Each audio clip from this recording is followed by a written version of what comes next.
날이 추워지기 시작하니 저희 친정엄마가 쓰러지셨던 그날이 떠오르네요. 그때도 이맘때처럼 낮은 덥고 밤엔 추웠거든요. 그때 엄마가 쓰러지시고 앞으로 평생 몸을 자유롭게 쓰지 못하실 수도 있다는 의사 말에 얼마나 울었는지요. 안 그래도 만신창이인 제 몸과 마음을 이기심으로 짓밟아버린 시어머니에게 크게 실망하고 상처받았던 계기가 되기도 했고요.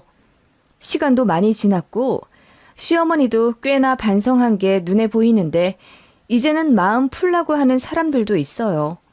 그런데 저는 좀처럼 제 시모께 살갑게 대하고 싶은 생각이 전혀 안 드는데 제가 너무한 건가요? 여러분의 생각이 궁금해서 글을 한번 써봅니다. 저희 친정엄마는 아주 건강했던 분입니다. 주말마다 교회 봉사도 다니시고 평일에는 친구 그리고 큰이모랑 운동도 여러 개 다니세요. 수영, 탁구, 마라톤 등 활동적인 분이십니다. 사실 원래는 집이 제일 편하셨던 분이세요. 평생 가정주부셨는데 친정아버지 돌아가시고 나서 홀로 되신 이후로 심각한 우울증에 시달리셨고 약도 2년인가 복용하셨습니다. 무기력증에 며칠간은 밥도 제대로 드시지 못하시고 누워만 계신 엄마를 보며 저희 남매는 또 한 번 초상을 치르게 될까봐 얼마나 눈물을 흘렸는지요. 그런 저희 모습이 불쌍하다 생각하셨는지 어머니는 자리를 훌훌 털어 일어나시고 그 다음부터 억지로라도 몸을 움직여 활동을 하셨어요. 물론 하루아침에 사람이 변할 수는 없고 이런저런 일도 많았지만 어쨌든 약 10년 전부터 엄마는 쭉 활동적으로 사셨습니다. 그런 엄마의 모습에 안심할 때쯤 저도 결혼을 하게 됐었죠. 시어머니는 처음부터 저를 마음에 안 들어 하셨어요. 홀어머니라서 제 남편이 장모님을 모시게 될까봐 엄청 걱정하셨는지 첫 인사자리랑 상견례에서 무례하게 물어보시더라고요. 나중에 나이 먹으면 어떻게 하실 거냐고. 저희 엄마는 웃으면서 지금도 언니랑 거의 같이 살다시피 하는데요. 그리고 애들이랑 같이 살고 싶은 생각은 없습니다. 우리 아들, 딸들이 성격들이 강해서 같이 살면 제가 피곤해요. 하시면서 농담 섞어 저희에게 기대지 않으시겠다는 의지를 밝히셨어요. 저는 그것도 너무 마음이 아프더라고요. 시가고 친정이고 간에 혼자 남으신 부모님께 도움의 손길이 필요하면 저는 자식으로서 당연히 돌봐드려야 한다는 입장입니다. 사정이 안 되면야 그때 가서 요양원을 알아보지만요. 시어머니는 저희 친정 엄마의 답변이 썩 성에 안 찬 듯 다들 그렇게는 말하더라고요. 근데 그건 나이 70, 80이 돼봐야 알겠죠. 라고 하시더군요. 그런 시어머니에게 저도 되묻고 싶었습니다. 어머님도 만약 혼자 되시고 나서 나이 70, 80이 되어도 자식이랑 살고 싶단 생각 안 들 자신 있으시냐고요. 그치만 저는 용기가 없는 며느리였고 당시 남편만 쥐잡듯이 잡아서 다시는 어머니가 그런 무례한 말씀 안 하시게 조치해달라고 으름장을 놓을 뿐이었습니다. 아무튼 과거에 그런 일이 있었고요. 친정엄마는 혼자 되신 분이라고 걱정도 안 들 정도로 스스로 모든 것을 배워나가고 또 진취적으로 살고 계셨습니다. 오히려 시어머니가 더 저희한테 기대셨고요. 시아버지가 외부 활동이 많으신 편인데 어머님을 거의 안 데려가세요. 두 분이 성격이 잘 안 맞아서 예전부터 거의 따로 국밥 마냥 사셨다고 하더군요. 그런데다 장남인 형님은 먼 지방에서 살고 계시고 차남인 제 남편은 그나마 차로 1시간 거리에 살아서 그런지 핸드폰 조금 안 돼도 저희를 호출하시고 집에 바퀴벌레가 나와도 저희한테 전화하시더라고요. 잡아달라고요. 저희가 1시간 거리 달려서 시댁에 바퀴벌레 잡으러 가야겠습니까? 게다가 저희는 맞벌이라 정말 눈코 뜰 새 없이 바쁜데요. 그래서 말도 안 되는 부탁은 몇 번 거절했더니 저더러 너 친정엄마한테는 간도 쓸개도 다 빼줄 것처럼 잘해드리지? 내가 시어머니라 그러니? 시자라 거리감 느끼는 거야? 하시더군요. 그래서 저도 열받아서 저희 친정어머니는 바퀴벌레가 나와도 당신께서 맨손으로 잡으시고 핸드폰 안 되면 가게로 가서 직원한테 물어보세요. 저한테 딱히 도움을 요청하신 적도 없거니와 어머님 저희가 매번 거절을 한 것도 아니잖아요. 주말에 가서 해드린대도요. 라고 했더니 며느리가 감히 시어머니 말에 바락바락 대든다며 한 달을 머리 싸매고 누우셨다더군요. 시금 전폐하셨다더니 정작 한 달 뒤에 만났을 때는 살이 쪄 계신 게 코미디더라고요. 아무튼 그렇게 시어머니는 시시때때로 저희 친정엄마를 경계하셨어요. 그 도가 진짜 지나치다 싶더라고요. 저희가 18평 신혼집에서 시작하다가 돈 많이 모아서 32평 신축 아파트 청약에 당첨되어 이사를 가게 되었어요. 그런데 시어머니가 극구 반대하시는 거예요. 애도 하나인데 굳이 방이 3개 있는 큰 집에 가야 할 필요가 있냐고요. 어이가 없더라고요. 애가 둘이 될 수도 있고 또 저희가 돈 모아서 집 늘려간다는데 솔직히 말해서 돈 한 푼 보태주신 것도 아니고 오히려 친정엄마가 가구 사라고 2천만 원 보태주셨어요. 그런 엄마도 가만히 계시는데 시어머니가 그렇게 반대를 하시더라고요.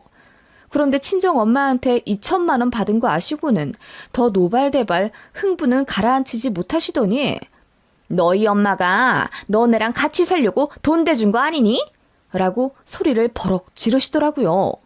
그때 처음으로 시어머니가 저희 친정엄마를 너희 엄마라고 지칭했고 저는 그게 너무 무례하다 느껴져서 어머님, 저희 친정엄마는 꼬박꼬박 사부인, 안사돈이라고 호칭 제대로 해주시는데 어머님은 너희 엄마라고 하시면 어떡해요? 라고 했더니 그깟 호칭이 뭐가 그리 대수냐면서 화내시더군요.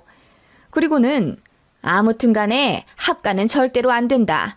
우리 아들 어른이랑 사는 거 아주 불편해해. 서로 배려해 가면서 살아야 부부지. 라고 하시길래 생각도 안 했는데 왜 그러시냐고 되려 따졌네요. 저희가 새 아파트로 이사 가고 나서도 방을 어떻게 꾸몄는지 엄청 궁금해 하시더군요.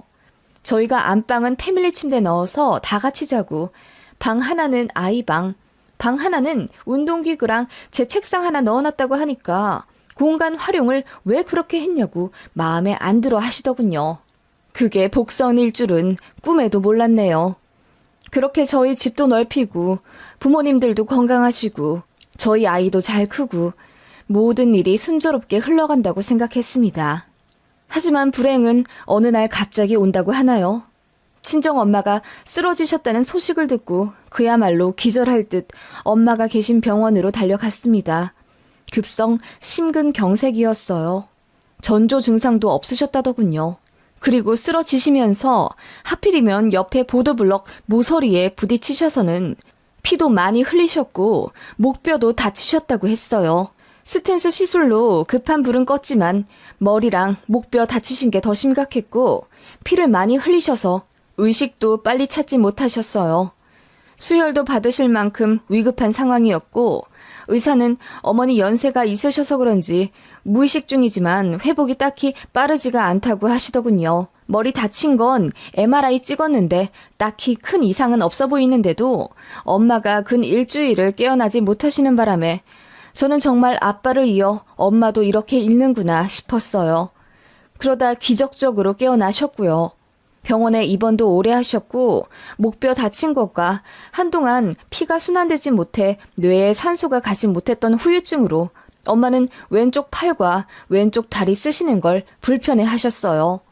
엄마는 당신이 오른손잡이인데 다행히 왼쪽이 고장이라며 농담을 하실 정도였지만 솔직히 제가 봤을 때 엄마는 휠체어도 제대로 못하실 것 같은 심각한 상태였습니다.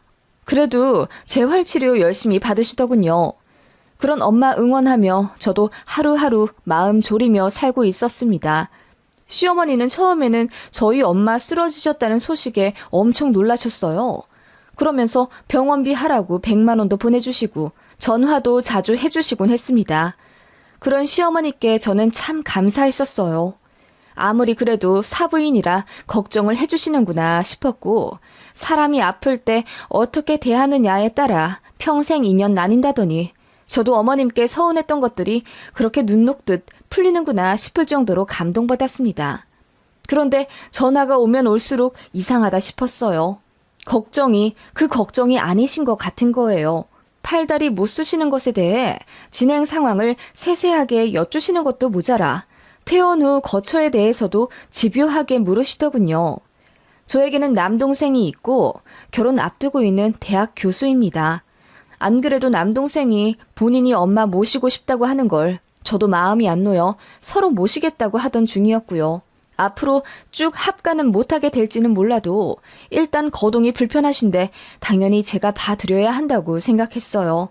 워킹맘이라 안 그래도 아이 키우랴 일하랴 벅찬감도 있어서 퇴사를 생각하기도 했던 차고요. 그래서 그런 저희 진행 상황을 말씀드리니 아니 저는 사실 굳이 말하고 싶지도 말해야 하는 의무도 없다고 생각합니다만 어머님이 진짜 집요하게 물어보셔서 어쩔 수 없이 다 대답한 것들입니다. 아무튼 어머님이 제 대답을 듣자마자 불같이 화를 내시며 우리 아들이 불편해한데도 나이 40 간 넘어서 장모님 뒤치다꺼리를 해야겠냐 우리 아들이? 라고 하시더라고요. 그래서 제가 뒤치다꺼리라뇨. 그럼 저희 엄마 락앤락 뚜껑도 제대로 못 여시는데 굶어 죽으란 말씀이세요?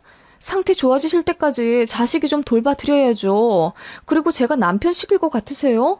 제가 다 하겠죠. 라고 했더니 어쨌든 제 신경이 친정 엄마한테 가면 남편이랑 자식 돌보는 게 뒷전이 되고 그렇게 되면 본인 아들이 피해를 보니 절대로 합가를 하면 안 된다고 길길이 날뛰더군요. 그때 정말 정 떨어졌습니다. 어머님 본인도 나중에 어떻게 될지 모르는데 며느리 가슴에 이렇게 대못을 박아도 되는 겁니까? 황당하더라고요. 엄마는 대학 병원에서 다른 병원으로 전원 가셨고 거기서 재활치료 집중적으로 받으려고 입원하신 상황이었어요. 다행히 그 병원이 저희 집이랑 고속도로 잘 달리면 40분 정도 되는 거리라 제가 일주일에 2번 가서 엄마를 보살펴 드렸습니다. 나머지는 남동생이 휴가 썼고 너무 고맙게도 남동생 결혼할 사람 그러니까 지금의 저희 올케가 수고해 주더라고요. 그렇게 저희끼리 으쌰으쌰하며 엄마 회복을 돕는 동안 어머님은 제가 혹시라도 엄마를 모실까봐 눈에 불을 켜고 감시하더군요. 정말 다행히도 엄마는 회복에 탄력이 붙어 곧잘 걸어 다니게 되셨고 목발도 조금 더 간소화된 것으로 바꾸셨어요. 산책도 하셨고 편의점에서 물건도 사시더라고요. 그렇게 나아지는 게 눈에 보일 때쯤 퇴원을 생각하게 되었고 저희는 가족 회의를 통해 제가 한 달 정도 남동생이 그 이후 한 달, 그 다음은 큰 이모네에 가시는 걸로 합의를 봤습니다. 시어머니도 그걸 알게 되셨어요. 그랬더니 남편한테 카톡해서는 정말 편하냐고 사위가 장모님 모시면 얼마나 골치 아픈 일인지 아냐며 그냥 처남한테 한 달에 돈 얼마 주면서 아예 넘겨버리라고 말한 메시지를 보게 됐어요. 저희 엄마가 무슨 짐짝도 아니고 너무 하더라고요. 다행히 남편이 그 말에 불같이 화를 내며 장모님이 본인에게 얼마나 잘해주시는데 그런 소리를 하냐고 했다네요. 그런데 퇴원 일주일 앞둔 어느 날 대뜸 어머님이 전화하셔서는 1톤 트럭으로 짐 좀 보냈다고 받아서 올리라고 하시더군요. 제가 너무 놀라서 무슨 짐을 1톤 트럭 가득 차게 보내시냐고 했더니 시댁에 놓을 자리가 없어서 너희 집에 좀 놔두려고. 너희 작은 방 하나 남는 거 있지 않니? 거기다가 좀 놔둬라. 내가 언제 시간 맞으면 찾아갈란다. 하시더군요. 보니까 용달로 어머님 낡은 화장대, 자개 옷장, 옛날식 커다란 미싱기 같은 걸 바리바리 보내시더라고요. 심지어 거미줄이 막 쳐져 있는 골동품 같은 거요. 이걸 왜 안 버리고 저희 집에 놔두시냐 하니 버리긴 아까운데 시댁엔 자리가 없어서 거기 잠깐 두는 거라며 어차피 방 하나 남는데 거기다 두면 되지 않느냐고 버럭 화를 내시더군요. 일단 용달은 내려야 하니 어머님 말씀대로 작은 방에 넣어놓긴 했는데 발도 들이지 못할 정도로 꽉 차더라고요. 제가 너무 열받아서 시어머니께 곧 엄마 모셔야 할 방에 어머님 물건 가득 넣어놓으라 하시면 저더러 어쩌라는 말씀이세요? 라고 했더니 바로 끊으시더군요. 어이가 없어서 그거 사진 찍어 남편에게 전송하고 그대로 용달 다시 불러 시댁에 보냈어요. 시모한테 계속 전화 오는 거 다 거절했고요. 저도 시모한테 며느리 노릇 하기 싫더라고요, 이제. 남편한테 엄마 일로 미안한 마음은 있었지만 남편도 자기 엄마가 너무한 거 아니까 저한테 꼼짝 못했고요. 그러다가 대박 사건이 터졌죠. 큰 이모님께 전화가 왔어요. 네 엄마한테 네 시어머니가 전화를 했다더라? 나이 들어서 자식 도움받는 거 보기 안 좋지 않냐면서 딸내한테 신세질 생각하지 말랬다더라. 내가 다 어이가 없어서 따질랬더니 네 엄마가 그러지 말라고 말리는데 아니 아무리 생각해도 어이가 없어서 말이야. 무슨 그런 사돈이 다 있다니? 아니 안 그래도 애들한테 신세 안 지려고 최선을 다해서 재활치료받는 사람한테 너무한 거 아니야? 그래서 내 동생이 뭐 너네 집에 눌러 살겠대? 내 동생 내가 책임져. 황당해서 원! 라고 이모가 울부짖으며 말씀하시는데 저는 그야말로 눈이 뒤집혀지더군요. 엄마한테 전화해 사실이냐고 물으니 그렇긴 하지만 굳이 따지진 말라면서 아픈 본인 잘못이라고 하시는데 눈물이 나더라고요. 그래서 시어머니에게 바로 전화하려다가 그냥 시동 걸어 시댁으로 들이닥쳤습니다. 역시나 시아버지는 집에 안 계셨고 어머님 혼자 파자마 차림으로 편하게 계시다가 저보고 눈이 휘둥그레 해지시더군요. 네가 여긴 웬일이냐? 어머님, 제 친정어머니께 전화하셨어요? 딸내 신세질 생각 말라고? 뭐? 난 또 무슨 일이라고? 예, 설마 내가 그렇게 얘기했겠니? 나는 그냥 우리 아들 처남이 아직 혼자 살고 그러니 거기가 더 편하실 것 같아서 딸내한테는 가지 마라. 그렇게 말씀을 드린 거지. 우리 아들이 또 장모님 모신다고 하면 집에서 빤스도 못 입고 갇혀있고 불편하지 않겠니? 그렇게 되면 서로 불편하지. 그래서 피차 더 좋은 방법을 말씀드린 거야. 그리고 자식한테 기대지 말라는 게 뭐 틀린 말이니? 난 그런 거 도통 이해가 안 가서 아무리 몸이 안 좋아도 혼자 죽이 되든 밥이 되든 버텨야지.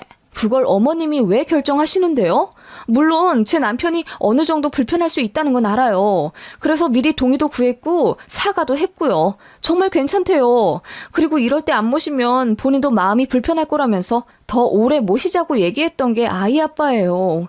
그래도 제가 한 달이라고 딱 기간 정해놓은 거고 또 가장 중요한 건 저희 엄마도 자식들 집에서 신세 지는 거 부담스러워하세요.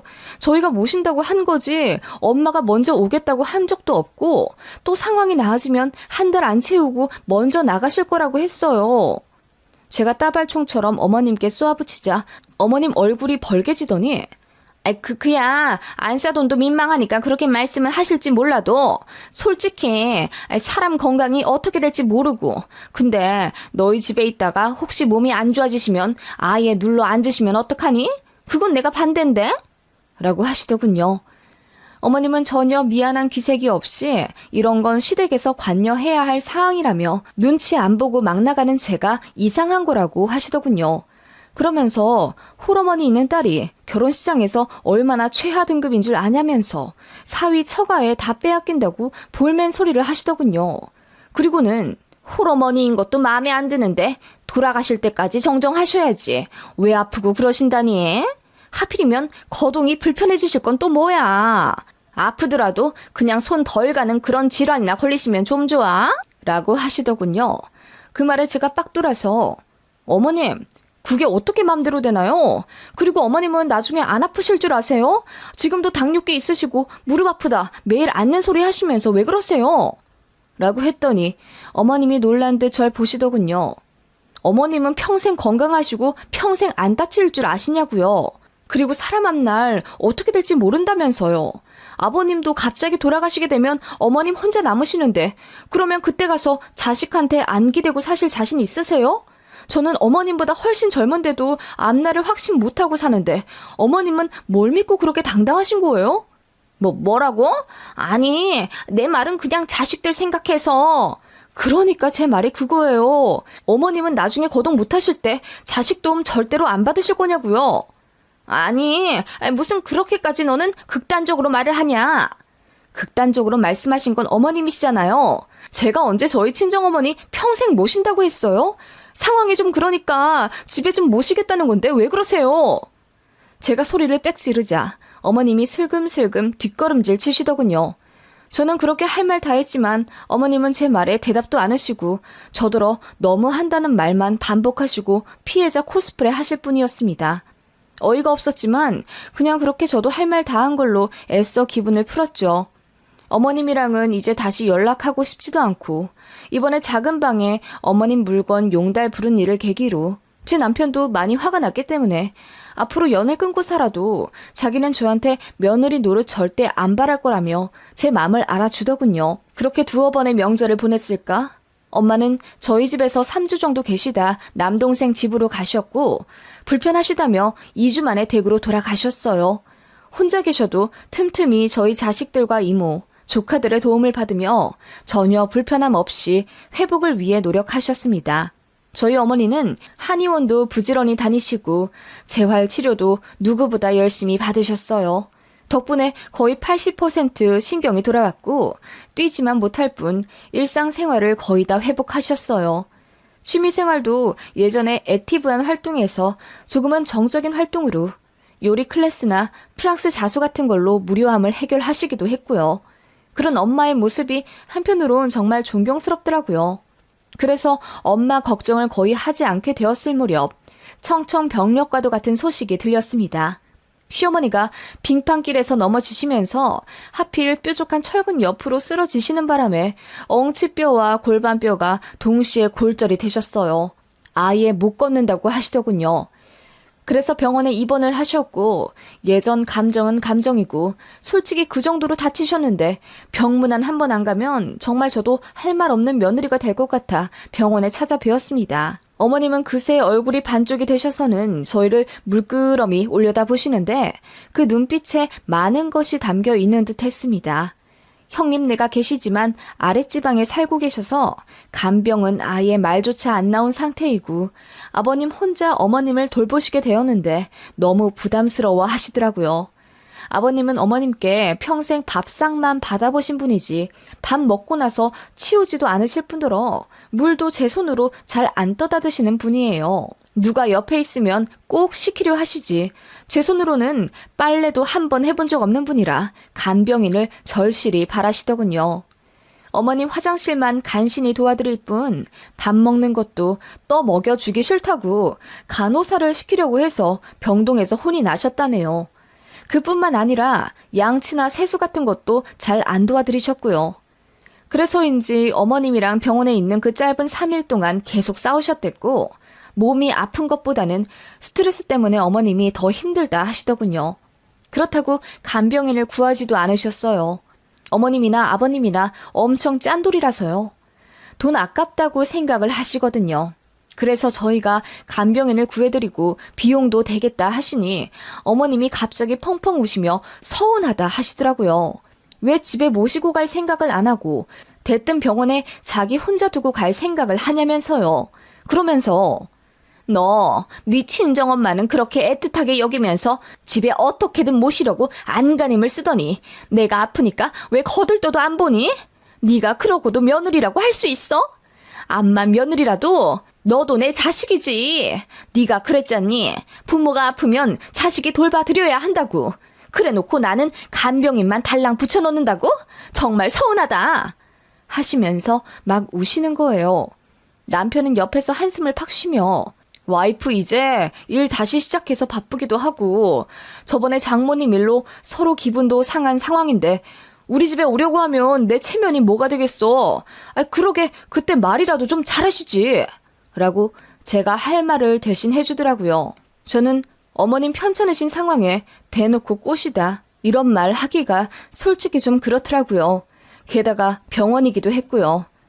그랬더니 어머님이 대성통곡을 하시며 자식 키워봤자 다 소용없다 울고불고 하시더군요. 그러면서 저한테 계속 안 하던 문자를 보내시더라고요. 자기 힘들다 아프다 시아버지가 하도 귀찮다 난리를 쳐서 간병인을 구하긴 했는데 탐탁치 않다 등 하소연을 줄줄 하시는데 결국 결론은 저희 집에 오고 싶다는 이야기. 솔직히 말하면 어머님 다 나을 때까지 모시는 거 예전 같았으면 절대 싫지 않았을 거예요. 그런데 저희 친정 엄마한테 그렇게 대한 거 알면서 누가 냉큼 모시나요? 그건 바보 아니에요? 제가 그때 시어머니 망원 때문에 얼마나 스트레스를 받고 마음의 상처를 받았었는데요. 시어머니 다치신 얘기를 저희 친정엄마도 알게 되셨어요. 저번에 저희 친정엄마 입원하셨을 때 시어머니가 100만 원 주신 거 알고 계신 터라 이번에 되갚는다고 돈을 보내주신다고 계좌를 물으시더라고요. 그러시면서 엄마가 그때 너희 시어머니 덕담 덕분에 나도 회복 잘했으니 되갚아 드려야겠다 하시더라고요. 무슨 말씀인가 했는데 나중에 알고 배 잡고 웃었습니다. 친정엄마가 시어머니한테 전화를 거셨다더군요. 대략 대화는 사부인 이번에 빙판길에서 넘어져서 꼼짝을 못 하신다면서요. 에구 어쩌다 그러셨어요. 그때 100만 원 보내주시고 또 따로 격려도 진심으로 해주신 덕분에 저 재활치료 잘 받고 잘 회복했습니다. 라고 했더니 저희 시어머니가 우물쭈물하면서 고맙다고 인사하고 빨리 끊으려 하셨대요. 네, 고맙습니다. 그럼 이만. 아니, 그런데 앞으로 회복을 어찌하려 그러세요? 자식한테 도움받는 거 진절머리 나게 싫어하시는 분으로 알고 있는데. 아, 바깥 사돈분이 계시니 걱정 없는 건가요? 아니면 간병인을 구하시는지요? 아, 그건 자식의 배우자가 불편해할 거 생각하는 게 참 어른이라고 하셨으니 제 딸네 집은 절대로 안 가시겠네요. 사실 뭐 아들이고 딸이고 우리 안사돈께서는 자식한테 부담 주는 부모 절대 안 될 거라고 호언장담을 하셨으니 향후 행보가 어떠실지 안 봐도 눈에 훤하네요. 너무 무리는 하지 마시고 쾌차하시길 빕니다. 저도 계좌로 마음 보내드렸습니다. 사부인 응원합니다. 라고 했더니 시어머니가 아무 말 못하셨다네요. 그 얘기 듣는데 어찌나 통쾌하던지. 그러면서 저한테는 시모한테 가진 앙금 다 풀라고 하셨어요. 엄마가 대신 복수했으니 저는 더 모진 말 할 필요도 없고 시모를 너무 미워하지 말라고 하셨어요. 미워하는 것도 에너지가 필요한 거라고 하시면서요. 저희 엄마도 아닌 척해도 사실 상처를 많이 받으셨을 거예요. 그래서 더 잘해드리고 싶어서 우리 집 안 오겠다는 엄마를 기어코 저희 집으로 잠깐 모셨던 거고요. 한마디 말로 천냥빚도 갚는다던데 어머님이 그렇게 무정하게만 나오지 않았어도 저는 어쩌면 시어머니 다 나으실 때까지 저희 집에서 모셨을지도 모르죠. 저희 친정 엄마 때처럼요. 이 세상에 과부되고 싶은 사람이 누가 있겠으며 아프고 싶은 사람이 누가 있나요? 사람 앞날은 그 누구도 모르는 건데 경솔함은 돌고 돌아 결국 나 자신을 공격한다는 걸 시어머니는 뼈저리게 아셨을 겁니다. 시모는 저희 엄마랑 통화하신 이후로 저한테 다시는 연락하지 않으셨고 얘기 듣자 하니 병원에서 일주일 정도 간병인 구해서 입원해 계시다가 퇴원을 하셨다더군요. 저희 집에 너무 오고 싶어 하셨는데 어머님의 구업으로 결국 이도 저도 못하고 혼자 끙끙 앓게 되셨다더군요. 그 이후로 1년에 서너 번 정도 만나 뵙고 있는데 어머님이 저한테 엄청 말 조심하시는 게 눈에 다 보일 정도예요. 다만 저희 친정 엄마한테 막말했던 건 사과받지 못했지만 뭔가 느낀 게 많으시겠죠.